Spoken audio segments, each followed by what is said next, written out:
Hello everyone, welcome to my next video on The Bangle Sellers by Sarojini Naidu. In this poem, I am going to discuss about not only the text as a whole but also the symbolism, then the figures of speech that have been used by the poet quite explicitly. And after the analysis, I am sure you are not going to face much difficulty in understanding this very simple poem. The Bangle Sellers is a poem exploring the life of Indian women, the Indian culture and traditions revolving around women. Her poems, that is Sarojini Naidu's poems, are focused on Indian settings, and this poem is no exception.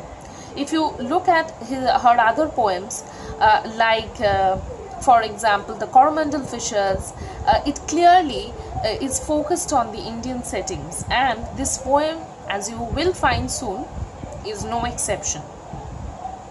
In its Indianness, the poem resembles another of hers.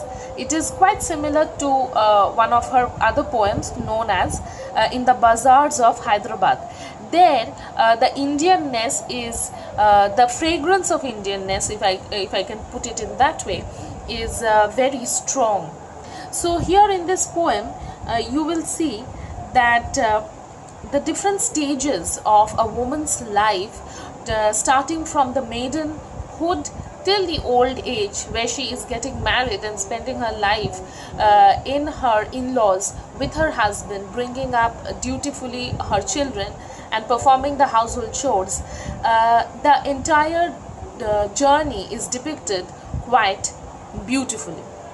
So as it is rightly stated at the very beginning, as I have stated, and you will be noticing, the poem revolves around the bangles, which is an important ornament for the embellishment of women in Indian society. Many women, and it is a mark of their embellishment in the Indian society, in the Indian culture. Written in the 20th century, you will find a number of ideas which you might find quite difficult to accept, but at the same time you must also remember the period in which Naidu had written this poem. So in spite of the fact that there might be disagreements, stick to the fact, because ultimately you will have to write the answers.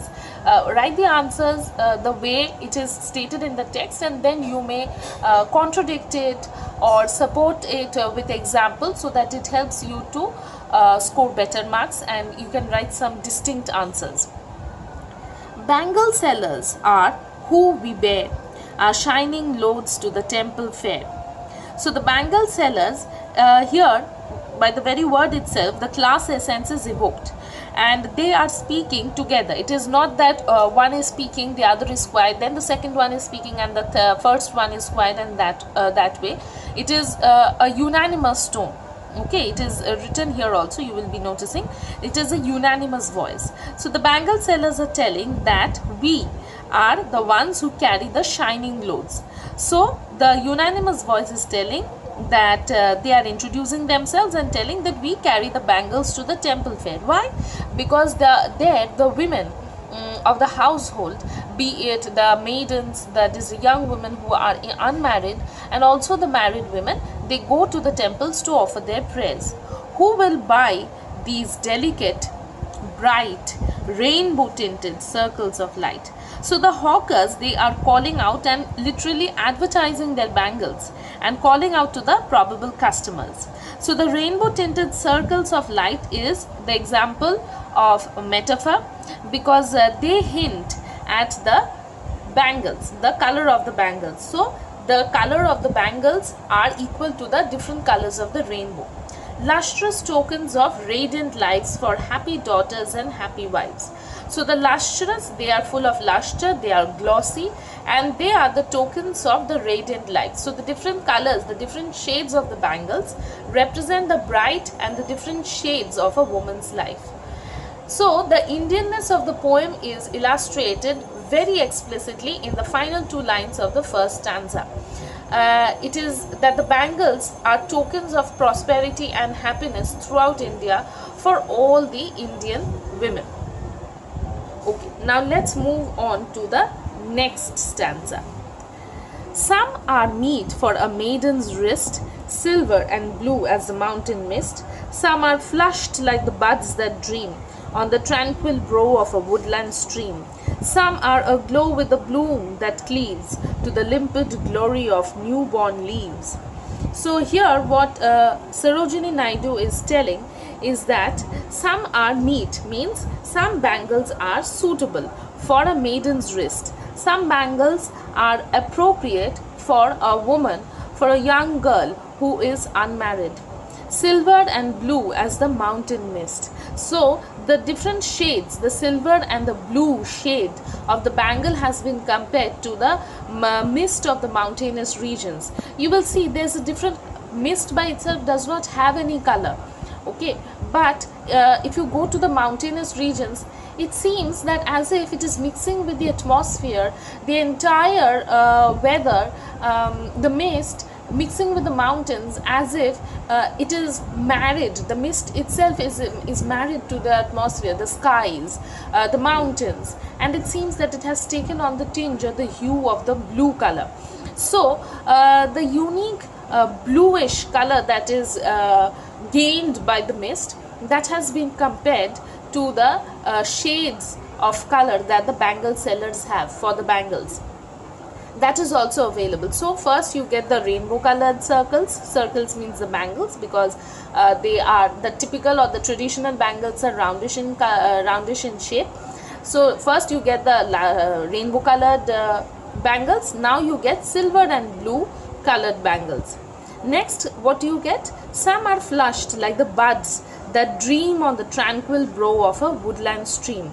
So the tranquil brow of the woodland stream, it is strewn with, as if the young buds, the flowers, the buds of the flowers means what? The flowers are in their young stage, and the color is very tender. The color is very beautiful. It is flushed.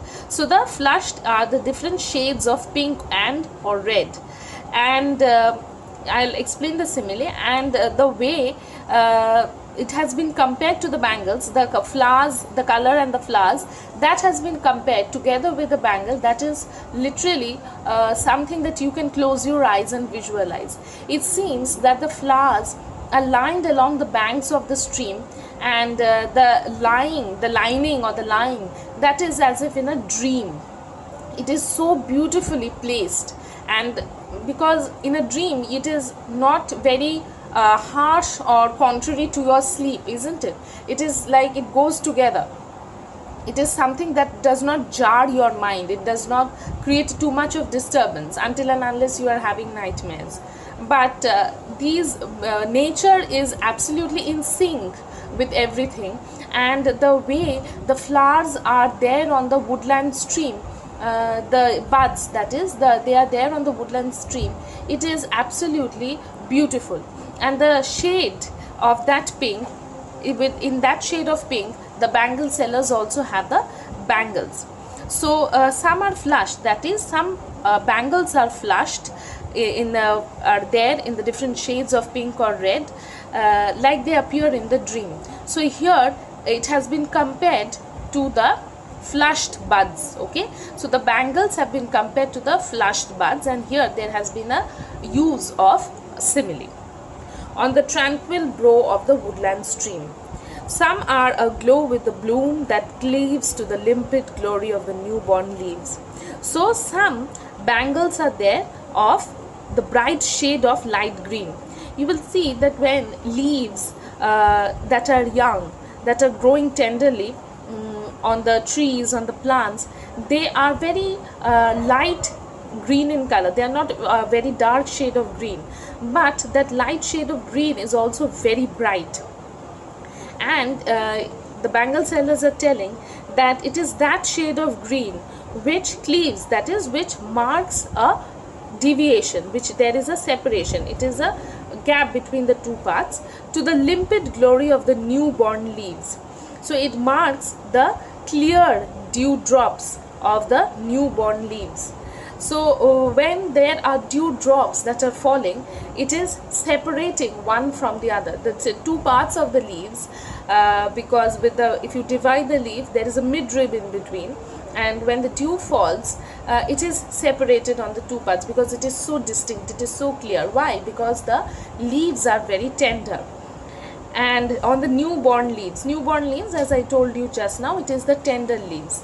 The dew drops on those newborn leaves signify the youth of the unmarried girls and also their tender nature. Here Sarojini Naidu has also hinted at the virginity of the young girls or the young women. So at the time when Sarojini Naidu was writing, the virginity or the purity of the unmarried women was rather a matter of celebration. It was rather a matter of honor. Now it is to many households of equal importance, but there are also medical reasons when you might not be able to hold on to your purity, because there are a huge number of exercises. If you are involved in some sports, then there might be some reasons which will not tend to to put it in layman's term, keep your virginity intact. But whatever it is, keep in mind that it was written at the time in the 20th century, a long time back.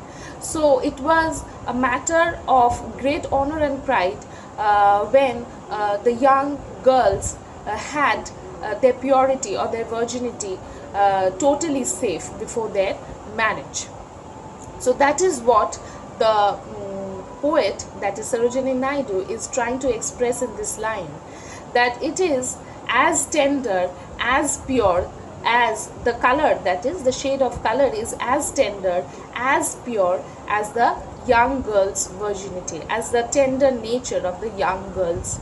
Okay, so that shade of green is also present as in the form of the bangles with the bangle sellers.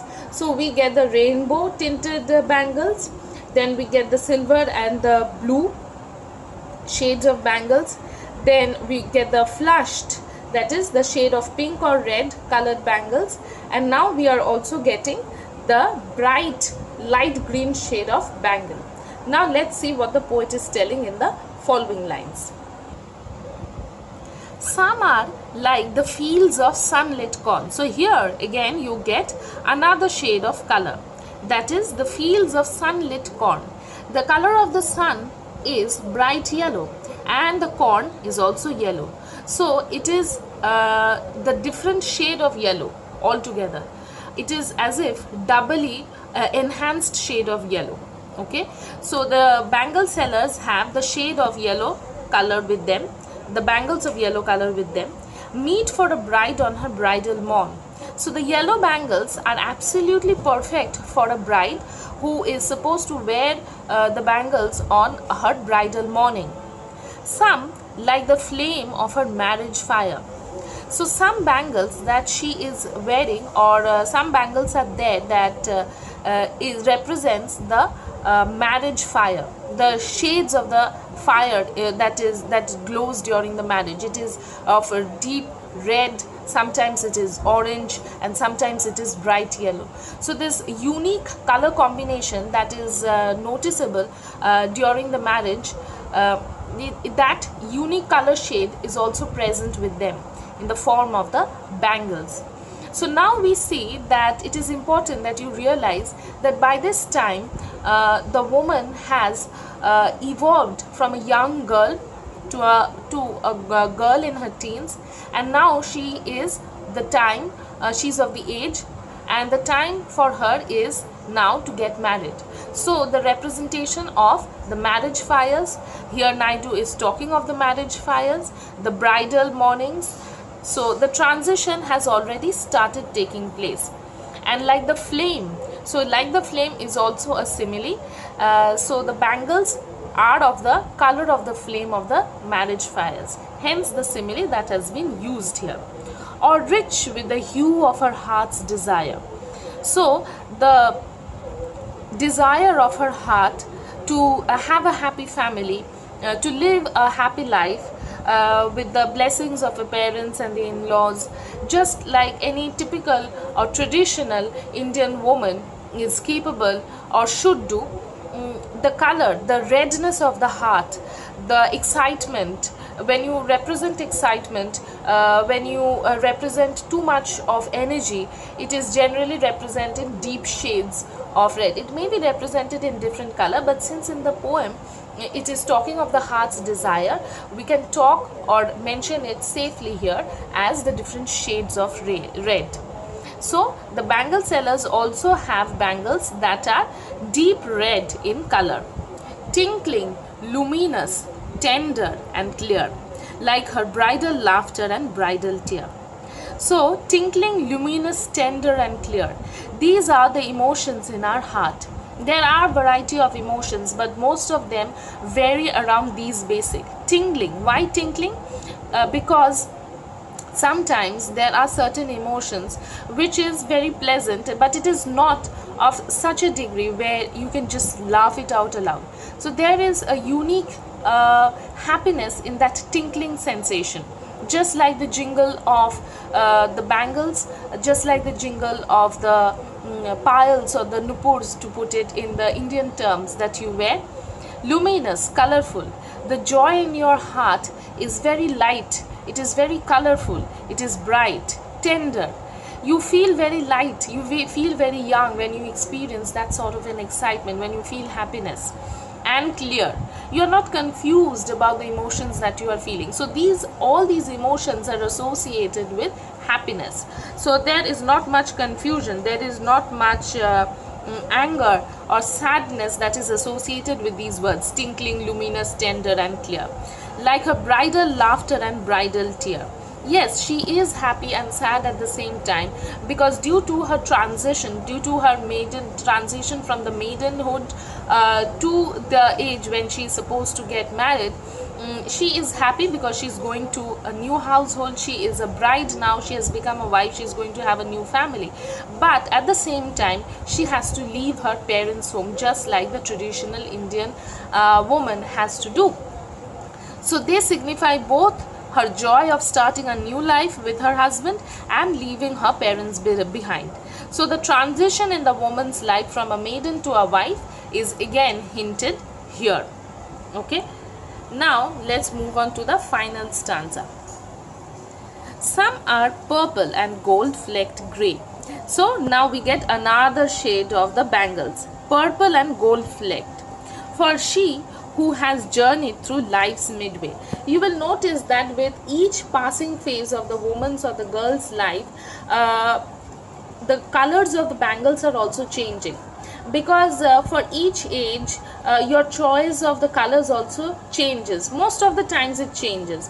It may not change, you may just reverse it also, because you do not need to stick to any particular stereotype.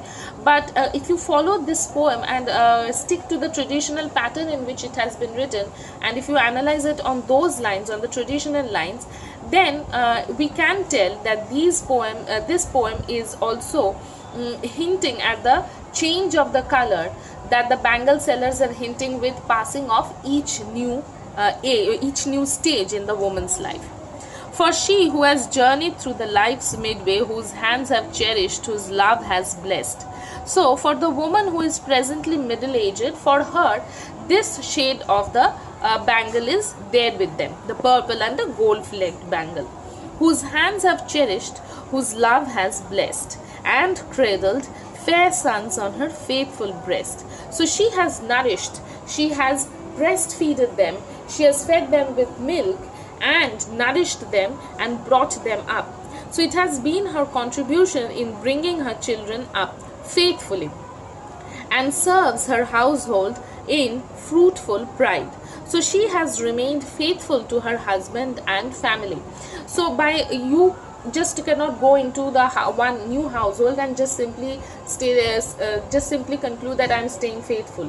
It has to go on for a it can go on for a number of years, and you have to carry out your responsibilities all together, all responsibly, faithfully, and then only you can be so-called marked as faithful. But that is a different issue, I'll come to that.